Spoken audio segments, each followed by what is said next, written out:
we have two topics: hamstring strength and healthy pickleball. I believe that they're positively correlated. As one goes up, so does the other.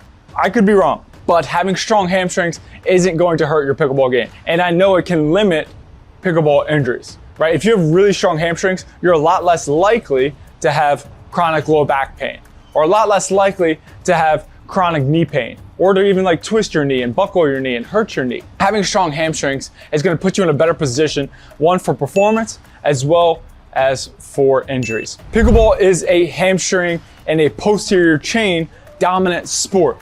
Posterior chain is everything from the plantar fascia on the bottom of your foot, your calves, your hamstrings, your glutes, your back, your traps, all the way up to behind your neck. That's your posterior chain. These muscles are all connected by fascia and by tendons, right? They're all linked together. Having a strong posterior chain, especially in the lower body, right? Your hamstrings and your glutes, is important because pickleball is played in this bent over hinging position, right? We move laterally in that position. We lean forward, we reach, we flick, and we do things in that hinging position. So we need strong and durable hamstrings. The problem is, not a lot of us train or isolate our hamstrings with exercises or in training. So I want to give you my 5 favorite hamstring exercises. These aren't necessarily the most advanced exercises, but they're my 5 favorite that I think that you can incorporate into your plan starting today. But first, help me out. If you haven't subscribed, subscribe to the channel and help a brother out by changing the color of that like button. This first exercise is going to be a TRX,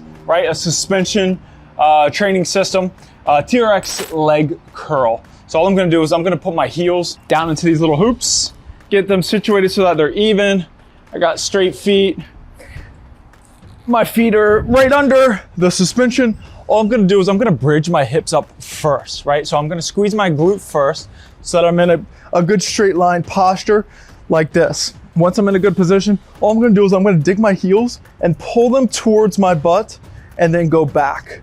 Okay, while I'm doing this, I'm keeping my glutes squeezed and my hips up the entire time. I'll put my hands out here just for a little bit of support. I'll pull up and then go back. As you'll see, I keep this straight line posture with my hips. I keep my butt up and squeezed. If anything, my hips kind of rock up a little bit more. This is isolating my hamstrings in a knee dominant fashion, right? So my hips aren't moving, my hips stay up, and my knees are the ones bending. This is a very beginner to intermediate exercise. You can start with lower reps, work your way up, but just maybe add in some eccentrics and slow and control on the way out. Okay, so maybe you've done TRX leg curls and that's a little bit easy, right? You can bang out 12 of those, no problem. Maybe you want a more advanced exercise. Here we're gonna do Nordic curls. What kind of setup I have right now is, this is actually an Amazon purchase. It was like 15, 20 bucks maybe. This just kind of locks into my door and it's something for me to put my feet under. They sell systems like Nordic curl systems. They're a lot more expensive, but this is a good home remedy that I purchased. So I actually will use this pad for my knees. This thing is just gonna lock my feet in under the door. I'm holding this band because Nordic curls are a very difficult exercise to do properly. Many people don't do them properly. So I want to be able to show you how to do it properly and show you a way to help you, assist you do it properly without compromising form. So what I'll do is I'm just going to get in this band because it's going to kind of help me go down slow. I put it under my armpits and then I'm going to hook my feet in under here, just locks my heels in. Now what I'm going to do is I'm going to go down super slow, touching my chest, using my hands to brace myself to the ground. First and foremost, the goal is to keep your hips fully in extension, right? You'll see a lot of people do this and they start to buckle at their booty and just push their butt out and just go out with their chest. You're not really doing much there. Here, I want to keep my glutes squeezed the entire time. Just like on the TRX leg curls, I kept my glute squeezed the entire time. Nothing changes here. Glute squeeze, then I'm slowly going to lower my whole body slowly. This band snaps. I'm gonna look stupid. See, the band allows me to go down slow and controlled and keep this posture. Without the band, I can do it, but I'm gonna get to like about 45 degrees, then I'm gonna fall, and it's just, I get a lot more time under tension with the band. So I'm going slow, my glutes are squeezed. I usually keep my hands back here, to make sure that my glutes stay squeezed until I'm about to hit the ground. This is isolating the hamstrings to the max, but more so adding eccentric load to the hamstrings. So I'm going down slow and controlled, so I'm loading the hamstrings for 5-6 seconds at a time with a lot of load. I'm gonna show you one more. Slow and controlled. The main thing here is keeping your glute squeezed. If I go down and I'm pushing my butt out like this, and then I fall, really not doing anything. You're just not falling. Do about 5 to 8 reps depending on your level. So our next exercise is going to be a kettlebell swing.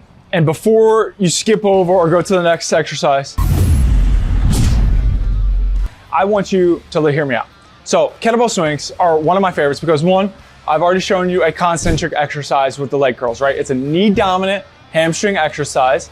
Your knees are moving, your hips are staying stable, and it's a strengthening exercise for reps, right? More so hypertrophy. Now, we're doing a hip dominant hamstring exercise.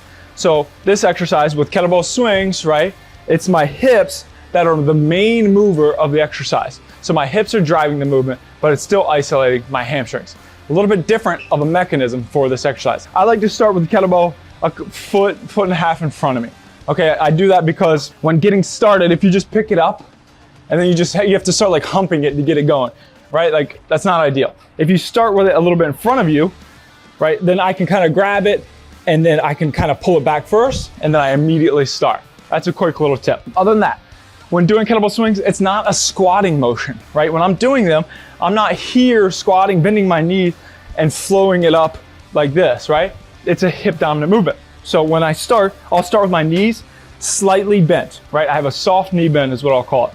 Then all I'm doing is throwing my hips back and then punching them forward, keeping that soft knee bend till I come up to the top. Don't look at this knee, it doesn't fully lock out. So I get to the top, I squeeze my booty at the top. Then I come down, pushing the hips back and repeat. And it's a reactive, right? It's a fast, repetitive movement. So it's a little bit different than the first two exercises that we've done. So let me demonstrate.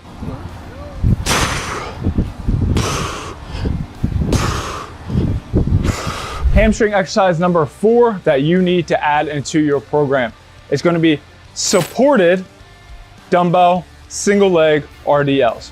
So what is different from this, right? A normal single leg dumbbell RDL, you're going to perform the exercise with the ipsilateral movement, right? So like the weight will be in your right hand and you'll be performing the movement on your left. The same will be true here, right? You're going to use opposites, right? I'm going to hold the bell in my left hand and I'm going to be working on my right, but this opposite hand is going to be here holding for just support, right? So what this does is this helps me to, one, go a little bit heavier with the weight, right? Like I can load my one hamstring at a time a lot more because I don't have to think about balance. And I don't have to worry about the issue of balance and core stability.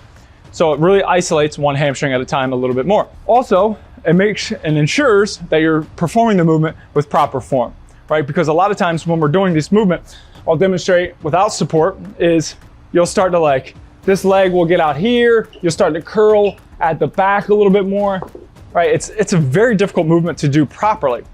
Holding on for a little bit of support, right? You're not holding on tight, just a little bit of support helps ensure that you're performing the movement properly. All right, so I'm gonna be performing the movement on my right leg. So I'll have the bell in my left arm, my right arm, hand on the pole for a little bit of guidance. As I do these, just like my kettlebell swings, I have a soft knee bend. I don't bend my knee any more than that. I push my hips back because this is a hip-driven movement. I'm holding on for just a little bit of support, right? Pretty much a finger, 2 fingers, and a thumb. And that's all. My 5th and most advanced exercise is going to be a stability ball leg curl, 2 legs in, 1 leg going out. I'm gonna do very similar to like I did on the TRX leg curl. I'll bridge up first. I have my arms out for a little bit of stability. My glute is squeezed. I'm gonna bridge in, kick 1 leg up, go out slow with 1 leg. As you'll see, my hips don't lower as long as I keep my glutes squeezed the entire time. I like bending this leg at 90 degrees a little bit better than straight up in the air.